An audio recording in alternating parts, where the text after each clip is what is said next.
Possíveis objeções para que se faça o uso de anticoncepcionais. Já vimos que, pela infalível palavra de Deus, é da sua soberana vontade que um casal tenha filhos e compete somente a ele e não ao homem determinar o número de filhos que quer que venham ao mundo. Também vimos que uma mulher poderá perder a sua própria salvação caso insista em tomar químicos que não somente destroem o seu corpo, que é o templo do Espírito Santo, mas ainda podem assassinar uma criança recém-gerada antes mesmo que se implante no seu útero. Sabemos também que muitos, até mesmo dentro de muitas igrejas, não irão aceitar esta verdade que nos liberta, que é a palavra de Deus. Irão colocar muitas objeções e muitos obstáculos para que as pessoas continuem a tomar anticoncepcionais motivados pelo seu espírito de rebelião que opera nos filhos da desobediência. Estamos vivendo dias difíceis em que os homens se tornaram amantes de si mesmos e são mais amigos dos prazeres do que de Deus, e o orgulho tomou conta até de muitos casais cristãos que, por já não suportarem mais a sã doutrina, se rodeiam a si mesmos de pastores e mestres segundo as suas próprias concupiscências, recusando-se a dar ouvidos à verdade e voltando às fábulas. Estes são alguns dos motivos que eles usam para não ter filhos ou limitar a sua vinda ao mundo. Primeiro, não vou ter tempo para eles. Mas em Eclesiastes, no capítulo 3, versículo 2, nos diz que há tempo de nascer e o tempo de morrer, tempo de plantar e o tempo de arrancar o que se levantou. Em Atos dos Apóstolos, capítulo 1, versículo 7, nos diz: E disse-lhes: Não vos pertence saber os tempos ou as estações que o meu Pai estabeleceu pelo seu próprio poder.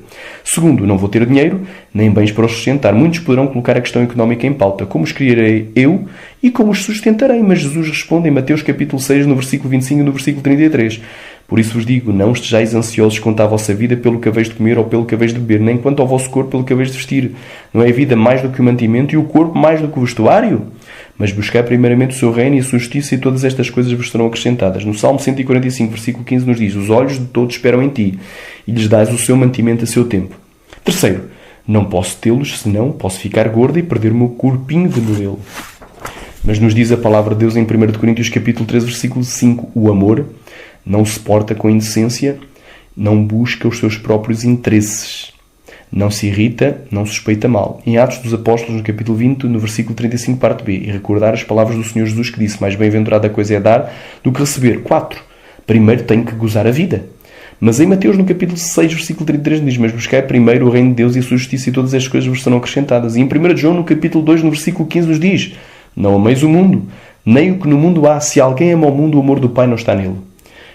Quinto, quem deixa vir os filhos ao mundo sem ter condições para os criar não tem amor. Certas pessoas poderão dizer que quem não faz nada para evitar ter filhos não tem amor, pois dizem que aquele que não cuida da sua própria família é pior até do que o ímpio, citando 1 Timóteo capítulo 5, versículo 8. Mas o texto mencionado se refere, dentro do contexto em particular, a cuidados com viúvas, parentes. Mas mesmo que dessemos elasticidade ao texto, nunca seria justificado o seu uso para aprovar o uso de contraceptivos, pois o mesmo não fala da concepção daqueles que ainda não nasceram, mas refere-se, isto sim, aos cuidados para com os parentes que estão vivos.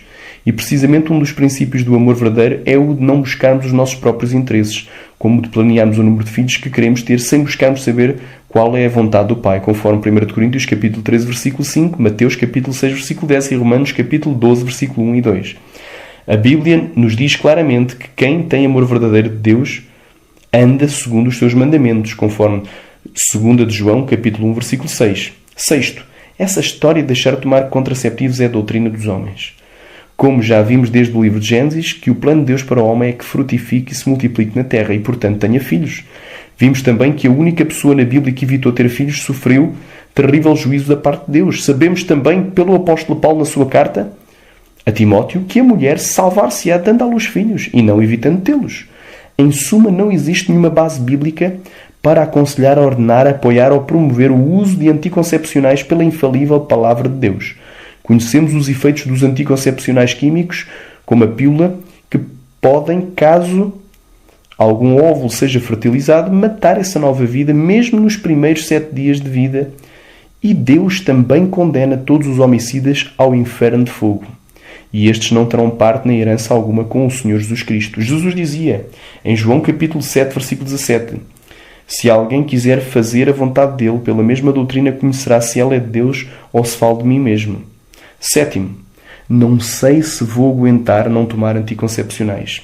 Mas em Filipenses, no capítulo 4, do 11 ao 3, nos diz: não digo isto como por necessidade, porque já aprendi a contentar-me com o que tenho. Sei estar abatido e sei também ter abundância. Em toda a maneira e em todas as coisas estou instruído, tanto a ter fartura como a ter fome, tanto a ter abundância como a padecer necessidade. Posso todas as coisas em Cristo que me fortalece. E em 1 João, no capítulo 5, versículo 3, nos diz: porque este é o amor de Deus, que guardemos os seus mandamentos, e os seus mandamentos não são pesados. 8º, tenho medo de ter filhos.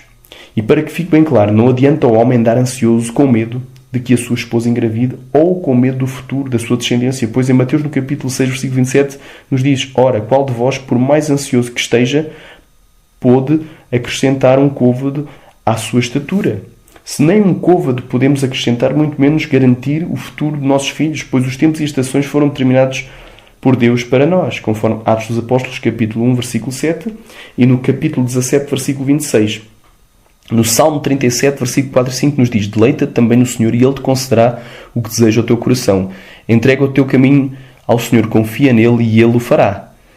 Creio que o número de filhos que Deus vai ou não nos dar também opera pela nossa fé, pois sem fé é impossível agradar-lhe, e devemos crer que Ele é galardoador daqueles que o buscam, conforme Hebreus capítulo 11, versículo 6. Muitos não creem que Deus tenha esse domínio, mas Ele é o Todo-Poderoso. E é o Todo-Poderoso em todas as coisas, porque todas as coisas lhe obedecem. Mas está em Deus tanto o querer como o operar em vós, segundo a sua boa vontade. Filipenses capítulo 2, versículo 13. E assim, pois, isto não depende do que quer nem do que corre, mas Deus que se compadece. Romanos capítulo 9, versículo 16. Enfim, é tudo uma questão de fé. E Paulo nos relata que tudo o que dela não provém é pecado. Conforme Romanos capítulo 14, versículo 23. 9. Não é da vontade de Deus que eu tenha filhos, pois isso impede a minha missão na obra de Deus. Para começar, se for da vontade de Deus que alguém não tenha filhos, então também não é preciso tomar nenhum anticoncepcional, pois sendo Ele mesmo o Deus soberano, absoluto e todo-poderoso que abre e fecha a madre, então é certo que Ele mesmo manteria a madre de uma mulher fechada para que se cumprisse o seu desígnio na vida dessa pessoa. A mulher de Deus que a priori, sendo fértil, não deseja ter filhos, já está pecando contra Deus e arriscando a sua própria condenação, conforme 1 de Timóteo, capítulo 2, do 14 ao 15.